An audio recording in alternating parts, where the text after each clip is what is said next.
Have you noticed yourself getting super angry at everything and everyone around you since a loved one of you has passed away? If the answer is yes, don't freak out. This has literally been my main emotion since my mom passed away, and I know how incredibly scary it is because it's a really big emotion, anger, and sometimes it comes out in ways that you don't even really want it to. So then you're not only angry at whatever situation is at hand, but now you're also angry at yourself for getting angry in the first place. For me, the really strong anger mainly came up in the beginning of the grieving process, which may be something similar to you, but even if it's not, don't worry at all. It may be that it's only coming months after. Like we talked about many times, this process is going to be so different for everyone. So if I'm sharing right now something that is different to what you experience, don't worry at all. That is totally normal. But for me, the beginning was where I was angry the most. And at that time, I didn't even really know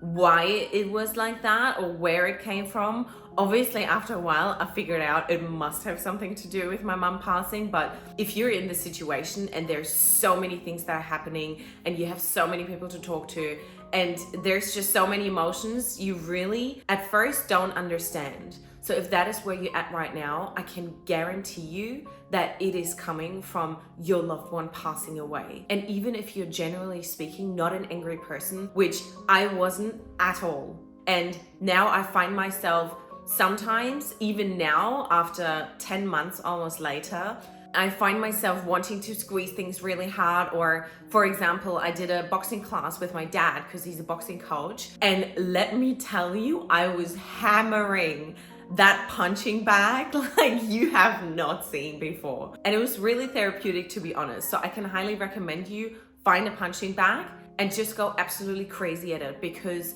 it is really good to let this anger out in different ways than your other loved ones that are still here with us, or silly situations like those small situations. I'm sure you know exactly what I mean, that aren't really a problem at all, but we make them a problem because we're just so angry about our loved one not being there that we need to let it out somewhere. So to let it out in a positive way is really, really going to help you. What I've also noticed with myself is that as soon as I don't do my daily practices, so for example, meditating, journaling, reading, walking enough, exercising, they're all little daily things that I used to do all the time before my mum passed, and then when she passed, completely cut them out. And then I realized that I need those things in my life in order to maintain my emotions and also in order to control my anger. So I've noticed that when I slack off with them, which happened a couple of times afterwards, the anger and the confusion of emotions are growing a lot bigger. And as soon as I start meditating again every day and really do my daily practices and routines to make me feel better, the anger slowly fades away as well. But that means that in order to maintain it, we really do have to put in the work. This also could be totally subconsciously. So on the surface, you feel like you're doing well, you may have done a little bit of work on your loved one passing away, or you feel like you don't need any work around it at all,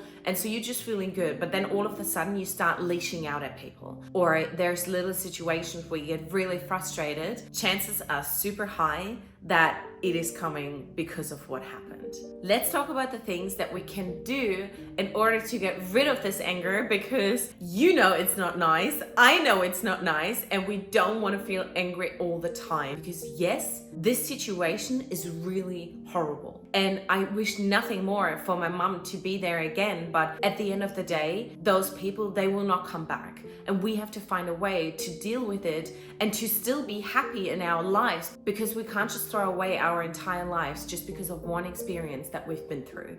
What we're going to do is we're going to let it make us stronger. We're going to come out as a better person, a smarter person, a wiser person that has learned so much from this process, and hopefully just grow from it as much as we possibly can. So I'm going to briefly go over a few things. Some of them I just mentioned before. One of them, which is meditating. We all know meditating is very good to calm us down, to be in the present moment, and that is one thing that we really need right now. The next thing is journaling. This as well has been proven by many scientists that did research on grieving, that when you write down your emotions, whatever you're feeling at the moment, it is massively going to help you with processing and working through the death of your loved one. The next thing you could do is therapy. If you feel like this is too much to handle for yourself, or maybe for your friends and family as well, then go and see somebody. This is not a bad thing, it's a good thing. So if you've been thinking about it already, but you feel like you don't really want to,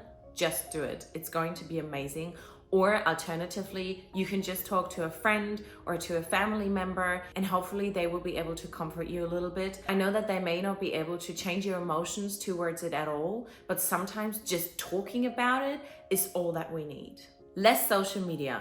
I know this is probably a tough one because it is really helpful to distract your brain from what happened with social media. I mean, it is the greatest way because you're so zoomed in this little tech world that none of your other thoughts have space in your mind. But if you're going to do this on a constant basis, first, you're not working with the actual problem. Secondly, scrolling, as we all know by now, is really not good for you, not good for your overall stress levels and so forth. So let's try and avoid that as much as we can. The next thing, also something that I just mentioned before, exercising. It is going to help you so much because when you exercise, you can really let a lot of anger just out. When I do my high intensity workouts, I will aggressively do my push-ups or my burpees or the punching in the air because it really helps. It really helps to just go a bit crazy for a second and then be like, now it's all out. And the last one, and this has really been my happy place, is nature. Go out in nature. It is so incredibly healing,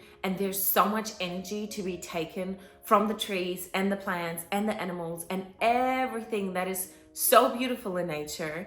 It is really going to help you. Also because there's no distraction around. If you're in nature, often it's just you and nature.